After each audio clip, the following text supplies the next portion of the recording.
Today we're going to be talking about the poetry of Robert Frost, beginning with A Tree at My Window. We'll begin by quickly going through his life. According to Philip Gerber in Man into Myth, Frost's Life, he was born in San Francisco in 1874 to William Prescott Frost Jr. and Isabel Moody Frost. According to Gerber, Frost moved around a lot in his childhood, and the Poetry Foundation says that he settled down in Lawrence, Massachusetts at the age of 10 in 1884. Frost married Eleanor White, his high school sweetheart, when they were both 21 years old. At some point, Frost did consider suicide, but got lost in a swamp instead. Robert Frost had 6 children, though only 2 of them outlived him, his daughters Leslie and Irma. According to the Poetry Foundation, Robert Frost died at 88 years old and won 4 Pulitzer Prizes. Now let's read through Tree at My Window by Robert Frost. Tree at my window, window tree, my sash is lowered when night comes on, but let there never be curtain drawn between you and me. Vague dream head lifted out of the ground, and thing next most diffused a cloud, not all your light tongues talking aloud could be profound. But tree, I have seen you taken and tossed, and if you have seen me when I slept, you have seen me when I was taken and swept, and all but lost. That day she put our heads together, fate had her imagination about her, your head so much concerned with outer, mine with inner, weather. To start, the rhyme scheme is fairly consistent, starting at ABBA and continuing. There is no set rhythm or meter. Each line and each stanza continuously changes. While there is no set rhythm or meter, it is noticeable that each 4th line is shorter than all the rest. On the right, we have a few examples of anaphora in the poem. Anaphora is when the speaker of the poem is speaking to something that can't respond, in this case, the tree.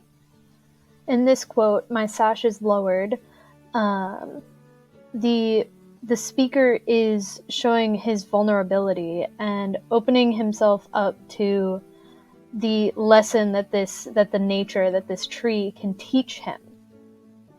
The lesson in this poem is that we are more similar to nature than we think. We both go through some sort of quote-unquote weather, whether it be outer for nature or inner for us. Now, let's talk about what the critics have to say about this poem. T.R.S. Sharma talks about the metaphors that Frost uses, such as when he describes the tree having a vague dream head lifted out of the ground. It gains a certain nightmare feeling. This nightmare feeling could be a projection that the artist is doing.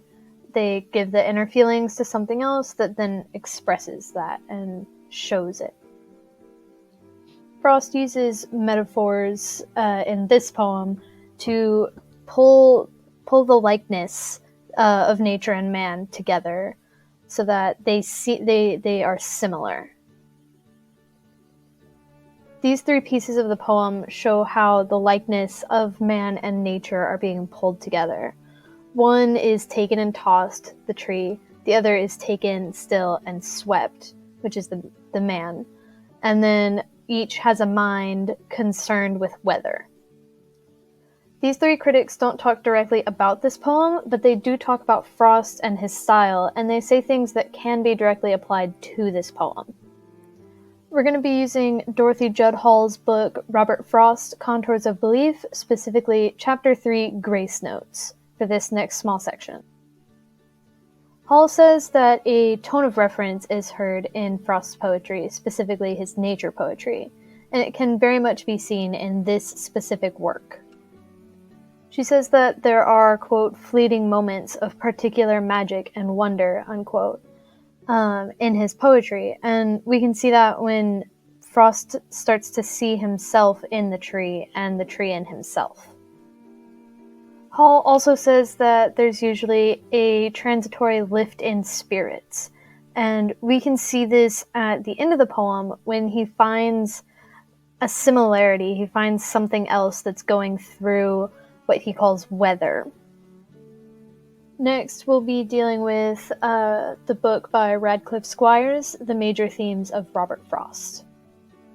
When talking about Frost's nature poems, Squires says this quote, "They mirror each other," about the subject, the nature, and the speaker, man. We can see this mirroring when we reach the end of the poem, where the speaker and the subject are both dealing with weather, inner and outer. Squires actually says that these mirroring poems are not quite Frost's best because they do not attempt to understand. I would argue, actually, that this poem specifically does create an understanding that we are more similar to and closer to nature than we think.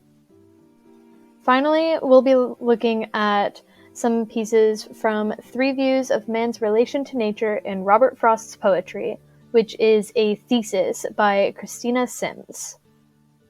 Sims says that Frost approached the beauties of nature with a heart that watches and receives, which we can see when he says, "My sash is lowered," and when he finds a relation between himself and the tree.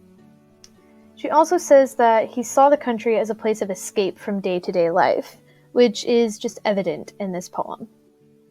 I hope you enjoyed learning about Tree at My Window and about Robert Frost.